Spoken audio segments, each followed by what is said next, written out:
If this is James Gunn's last Marvel movie, he did a great job.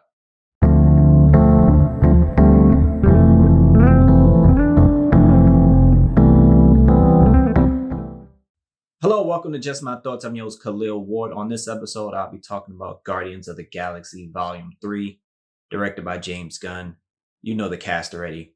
I'm not going to spoil any story stuff. I'm going to talk about the characters and their relationships. When I left the theater, I immediately thought this is a top tier MCU movie. And it is. So the team seems more together in this particular movie. In the first one, they were just coming together and they stayed together mainly for the money. The second one was Peter learning about his father and, trying to understand his background. And in this one, it just felt like they were all on one accord from the get-go about the mission that they were on. And it was cool just seeing the flashbacks of Rocket. If you've seen the trailer, we get understanding of where Rocket comes from. And Baby Rocket is amazing. He's so smart, but his voice is so cute. And those scenes are emotional. Like, I didn't know you could care for a CGI character as much as I was caring for Rocket, like watching him go through the process of learning and developing, skills. And we get a lot of high evolutionary in those scenes, and he's the villain. And he's a good villain. He's very smart. He likes to create and destroy and create and destroy. That's his MO. But there's like certain scenes with him in Baby Rocket as he's talking to him and understanding Rocket where you can see he cares, but then he turns it on and it's just like that evilness sears out and it's like, oh, he's bad. And watching it, I was like, yeah, he has to be stopped because the things he were doing to like these animals it's ridiculous and he's not a good person. So if you have kids and they care about animals and stuff, just be mindful of that. Adam Warlock is in this movie. We've seen it in the trailer and he's strong, but he's young and dumb. That's how I would put it. He's young and dumb. And they explained it in the movie and I thought it made sense, about how he acts, but he's really strong and it was cool seeing him. And it was a good performance. He's not in it too much, but he's there. And I believe like every Guardian in this movie has a moment. And it's not just an action moment. It's an emotional moment. If you remember the first Guardians movie when Rocket is yelling at Drax, they're on nowhere, they was gambling and drinking, and he's like screaming like, I didn't ask to be torn apart and everything. And that was emotional. We didn't really understand it, until this movie. I felt like every Guardian had a moment like that where they express how they felt to their friends and family, and you got a deeper understanding of them. And Peter is thinking about like what he can do next. It's not always just about saving the galaxy. It's about like being human and understanding that he still has family out there on Earth.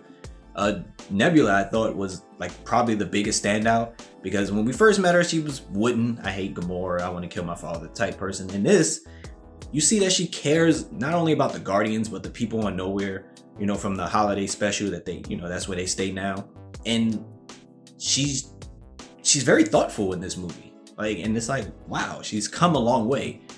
Mantis and Drax, we see that they have a great relationship. We saw that in the Guardian special and it continues here, but they even have moments where I thought really Mantis got to do a little bit more in terms of communicating how she felt and what she's thinking and going through. Same thing with Drax. Drax got a little bit more action scenes and he was able to express how he felt. And you could see him in a different light. And it really, like Nebula sees him at one point in the movie and she's like, wow, like I might have been wrong about you.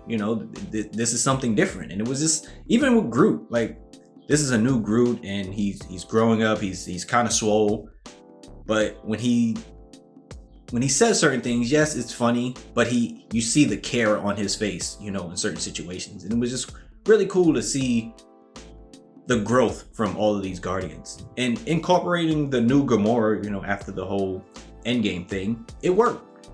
She doesn't have those memories and Peter is constantly trying to remind her like, yeah, we were a thing and, we were in love. And she's not with it, but it makes sense. But she gets to spend time with them and understand this family dynamic that they have going on. And you can see it on her face that she understands like the old Gamora and like maybe the fun that everybody would have together. And it was really cool to see. The action sequences are great, fantastic, some of the best. The music, of course, it hits in all the Guardians movies, and you don't have to worry about those. It's a lot of cursing. It seems like they do drop an F-bomb in this movie, so just letting you know.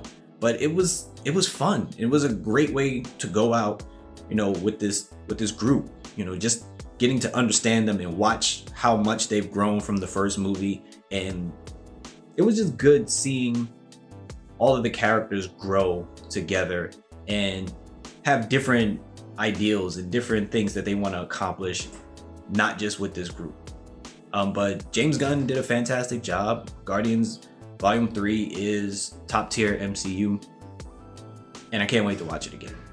But if you've seen the movie, let me know what you thought about it. Don't spoil anything in the comments, please don't do that. But thank you for watching, thank you for listening. Deuces.